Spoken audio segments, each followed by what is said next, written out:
तो जब उन्होंने मिसाइल फायर करी है, एक तो हमको पता नहीं चला कि मिसाइल फायर हुई है, और दूसरा क्या हुआ है कि हमारा जो सिस्टम था रफाल का, उसमें ये काबिलियत नहीं थी कि उसमें हम आइसा रेडार बोलते हैं जो PL-15 में है, वो काफ़ी पावरफुल था, उसने उसको जैम कर दिया। तो जो हमारा पायलट था उसको पता ही नहीं चला कि मिसाइल ने मुझे लॉक कर लिया है। एक बार मिसाइल लॉक कर देती है और आप उसको नहीं हटा सकते हैं, डिफ्यूज कर सकते हैं, इट विल गेट यू।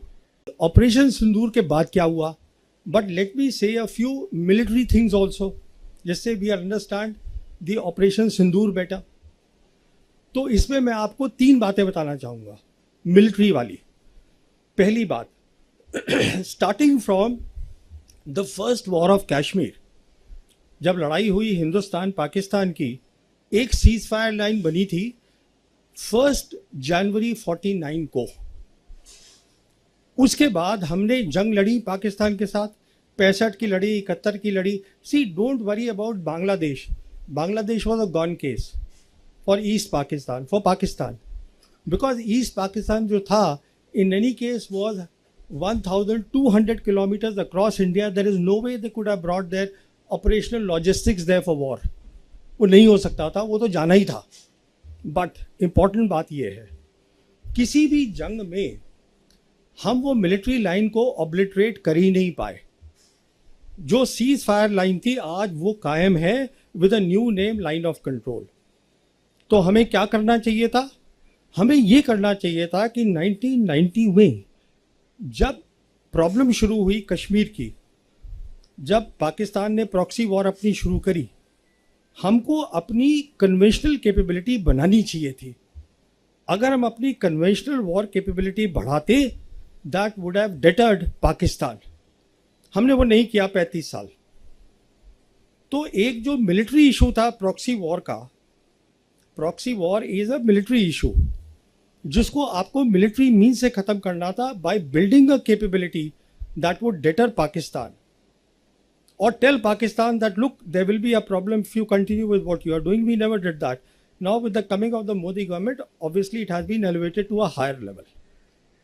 तो ये हमने कर दिया एक। तो अब मैं थोड़ा सा पॉज करके वापस जाता हूँ, आपको एक बहुत इंपॉर्टेंट बात बतानी भूल गया हूँ, वो बहुत ज़रूरी है।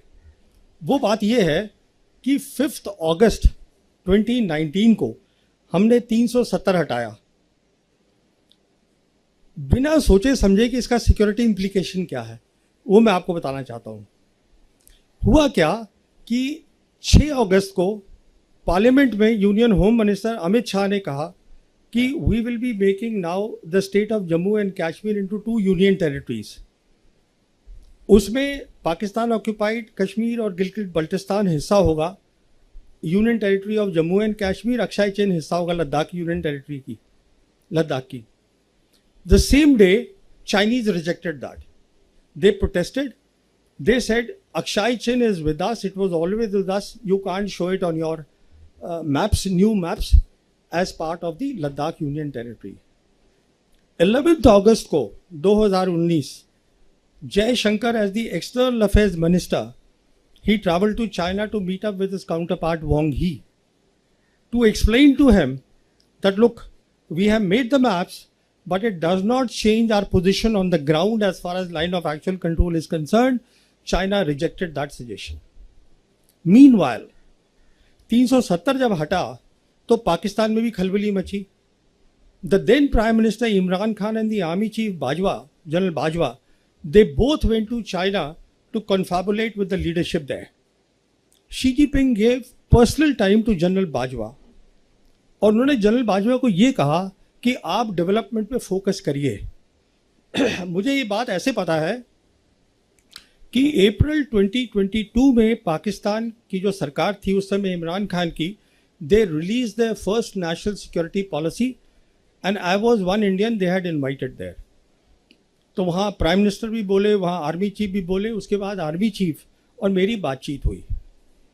तो मैंने उनसे पूछा, मैंने कहा जी आपकी नेशनल सिक्योरिटी पॉलिसी है, it all talks about connectivity and development, what about the Kashmir issue? So he told me that I had a long meeting with Xi Jinping and Xi Jinping told me personally that you focus on development.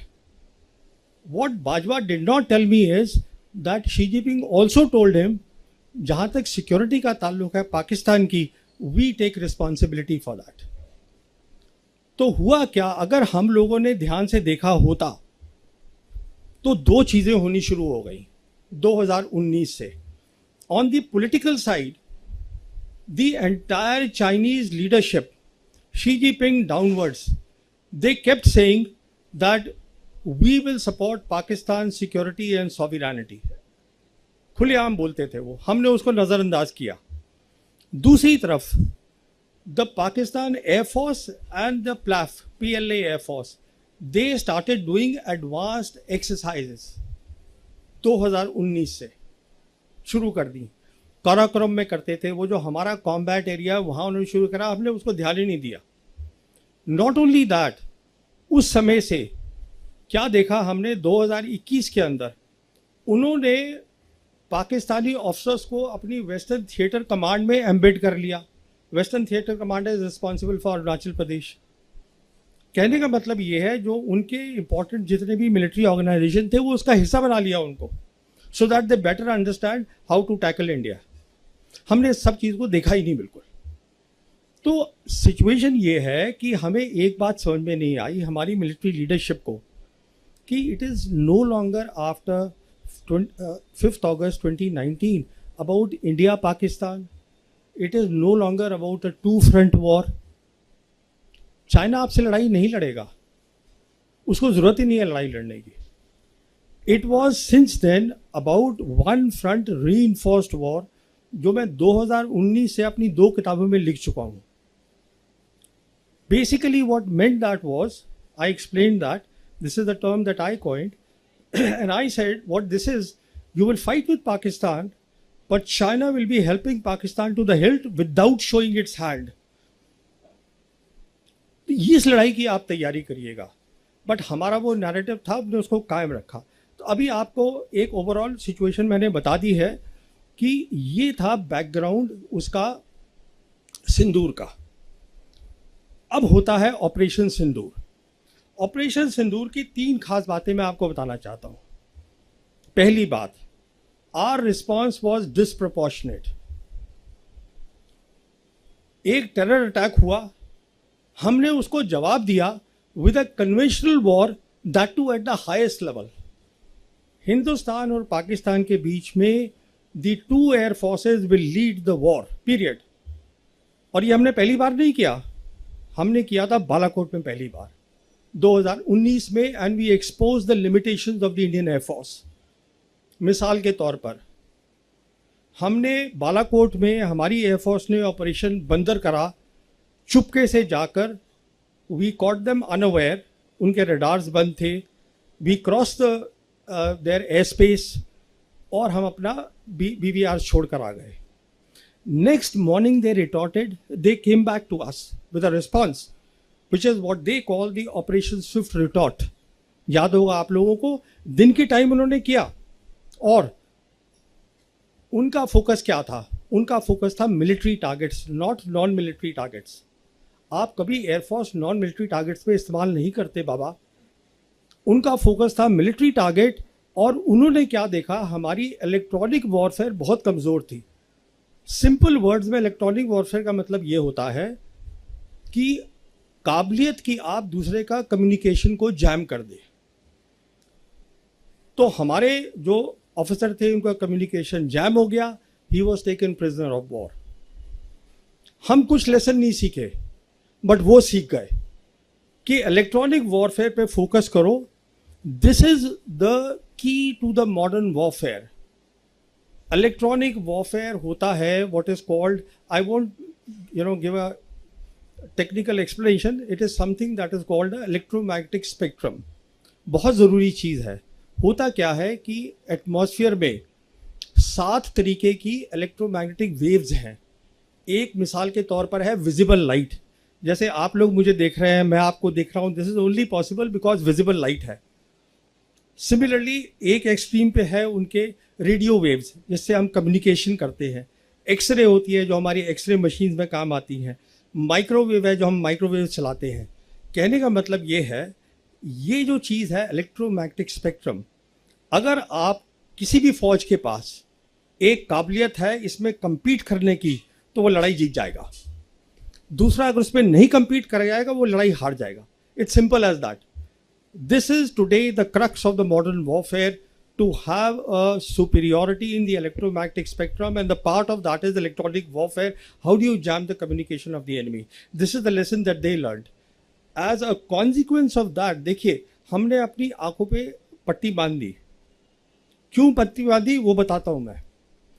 क्योंकि prime minister Modi ने मई 2014 में जब ये आए हैं, इन्होंने अपनी पहली कंबाइंड कमांडर कॉन्फ्रेंस करी अक्टूबर 2014 में, जिसमें इन्होंने ये कहा कंबाइंड कमांडर्स को कि जो हमारा एनिमी है वो विजिबल है, थ्रेट जो है, no, enemy is invisible, the threat is known. It's a famous statement now made by the prime minister, basically saying that we have to focus on the terrorist and not on the Pakistan which is harbouring the terrorist और which is the hub of the terrorism. तो वो focus वो बन गया कि सब conventional war हमें करनी है, हमें काउंटर टेररिज्म को करते रहना है। उसी समय मुझे याद है एयर चीफ हमारे होते थे, एयर चीफ मार्शल अरूप राहा। मैंने उनसे पूछा भी था, मैं कहा ये आप कर क्या रहे हैं, because he started asking a role कि एयरफोर्स का भी रोल होना चाहिए। अरे बाबा, एयरफोर्स को ये था कि सारी ग्लोरी इंडियन आर्मी को मिल रही है, तकमे मिल रहे हैं, उनको ऑनर मिल रहा है टेररिस्ट मारने का, तो हमें मिलना चाहिए। So that entire line of leadership of the Indian air force, they also way very happy कि हमें भी ऐसा रोल दीजिए कि हम टेररिस्ट के खिलाफ काम करें। तो हमने 2019 में कोई लेसन नहीं सीखा। अब देखिए सिंदूर में क्या हुआ, हमने फिर वही किया। हमने सिंदूर में इस बार जो पाकिस्तान की जो सरहद है उसको हमने ब्रीच नहीं किया, एयर स्पेस को स्टैंड ऑफ वेपन से, but we hit the terrorist target, वो हमने किया। पर इस बार वो तैयार बैठे थे। I won't go in the technical details, all to tell you is that it is not really about the J-10 and the PL-15 missile. It is about the ecosystem that was backing that. And when I say ecosystem, what am I talking about? I am talking about the advanced exercises that the Pakistan Air Force had been doing since 2019 with the PLAF. और उसके तहत वो क्या कर रहे थे, ecosystem का मतलब होता है कि आपकी सैटेलाइट्स, आपके एयरबॉर्न एसेट्स, एयरबॉर्न में जैसे एवैक्स होता है जिससे आप पता करते हैं कितने टारगेट्स हैं, उसको ट्रैक करते हैं, आपके ग्राउंड एसेट्स विच इज़ आपकी एयर डिफेंस वगैरह, और आपके फाइटर्स, इस सब को आप नेटवर्क कर देते हैं। इसका मतलब ये है कि एक तो जो अगर आपका जो हवाई जहाज है, मान लीजिए वो सिर्फ 400 किलोमीटर्स तक देख सकता है, but because now it is linked with the satellite, अब वो 1000 से ज़्यादा देख सकता है। Even before the enemy sees you, you see the enemy. ऊपर से आपने अपनी electronic warfare, as I told you, they focused there after 2019 Balakot. तो जब उन्होंने मिसाइल फायर करी है, एक तो हमको पता नहीं चला कि मिसाइल फायर हुई है, और दूसरा क्या हुआ है कि हमारा जो सिस्टम था रफाल का, उसमें ये काबिलियत नहीं थी कि उसमें हम आइसा रेडार बोलते हैं जो PL-15 में है, वो काफ़ी पावरफुल था, उसने उसको जैम कर दिया। तो जो हमारा पायलट था उसको पता ही नहीं चला कि मिसाइल ने मुझे लॉक कर लिया है। एक बार मिसाइल लॉक कर देती है और आप उसको नहीं हटा सकते हैं, डिफ्यूज़ कर सकते हैं, इट विल गेट यू। तो what I am saying is that it is one part, buying the fighters, buying the PL, the missiles. The key thing is आपको इसमें बहुत ट्रेनिंग करनी पड़ती है। अभी जैसे हमारे यहाँ फोकस होता है कि आप फाइटर खरीद लीजिए साहब, रफाल ले लीजिए, अरे उससे कुछ नहीं होगा। इसलिए नहीं होगा क्योंकि अब वो वक्त चला गया जब डॉग फाइट्स हुआ करती थी कि एक हवाई जहाज दूसरे से भिड़ गया। Now we are living in the age of beyond visual range missiles. 300, 350 kilometre, 200 kilometre से फायर कर रहे हैं। वो आप तभी फायर करेंगे ना अगर आपके पास एक इकोसिस्टम है, जिसको पाकिस्तान एयरफोर्स ने समझाया इंटरनेशनल मीडिया को, that is called the multi domain operations. with a special focus on electronic warfare, and this takes years and years. So by doing a disproportionate response, let me tell you a key reason जो मैं आगे आऊँगा अभी, why Pakistan's profile has gone up in the world capital. A key reason of that is, there are two key reasons. One is that they saw that the Pakistan military has emerged out of this 4 days of Operation Sindoor as a peer military competitor of the Indian military. बहुत बड़ी बात है, ये peer competitor उनको दिखाई दिया, तो उनकी जो मिलिट्री पावर की जो वो थी, औकात थी, वो बहुत बढ़ गई. They have the military power. And the second thing that the world saw is that the Chinese stood by them. Chinese are the people who had the gumption to walk the talk. बहुत बड़ी बात है. तो पहली तो ये बात हुई, डिसप्रोपोर्शनेट रिस्पॉन्स से हमने अपनी इंडियन एयरफोर्स की काबिलियत को दिखा दिया, और हमारे लॉसेज हुए हैं. I don't want to go into those losses at this stage. तो कहने का मतलब ये है कि आप जो हम बोल रहे हैं, देखिए, we have to be objective about things, और ऑब्जेक्टिविटी हमें ये बताएगी कि अगर आप ज्योग्राफी देखिए पाकिस्तान की ज्योग्राफी ऐसी है जो इलोंगेटेड है, उसमें डेप्थ नहीं है. उसकी जितनी भी एयरफील्ड्स हैं वो 2050 किलोमीटर के अंदर अंदर हैं सारी की सारी मैक्सिमम. और जो हमारा S-400 है, हमारे ब्रह्मोस है, वो उसको इजीली कवर कर सकता है. Now what they have done is they have gone to China, and China is giving them a deadly combination of what is called the J-35A and the HQ-19, which is the air defense system, बहुत powerful air defense system है. It is meant for the IRBMs, intermediate range ballistic missiles, and the KJ-500, which is the airborne assets. तो ये एक बहुत बड़ा combination है जो उनको मिल रहा है, and I won't be surprised, वो पैसे वैसे नहीं लेंगे, उसको ऐसे ही दे देंगे, क्योंकि उनको फ़ायदा हो रहा है दो तरीके से. एक तो फ़ायदा हो रहा है कि विदाउट फाइटिंग उनके जो हथियार हैं, they are getting operationally validated, उनकी आर्म सेल बढ़ेगी. दूसरा फ़ायदा हो रहा है, they are cutting India to size through Pakistan.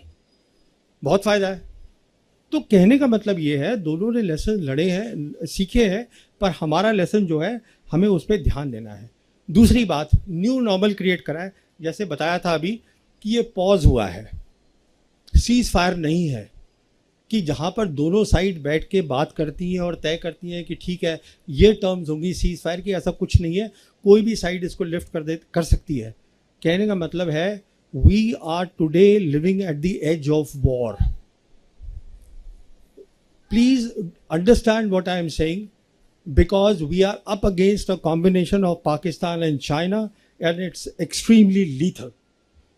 As I said, it's a one-front reinforced war that we are looking at. And all this talk that I keep hearing, कि अब drones चाहिए, of course you need drones. But more than drones, what you need is, in which nobody is talking about in my country, are the capabilities in the virtual domains of war. And when I say virtual domains of war, I am talking of three things. I am talking of electronic warfare, which is the electromagnetic spectrum. I am talking of cyber capabilities, and I am talking of space. They all link up. Because if you lose here, you lose the war. Simple. Communication आपका बंद, आपको दिखेगा नहीं, आप blinded. It's over. The war is over. क्या लड़ेंगे आप? तो वो आपको पहले बनाना है. फिर आपको एयरफोर्स का इकोसिस्टम बनाना है. So all these things are there, and we are living dangerously.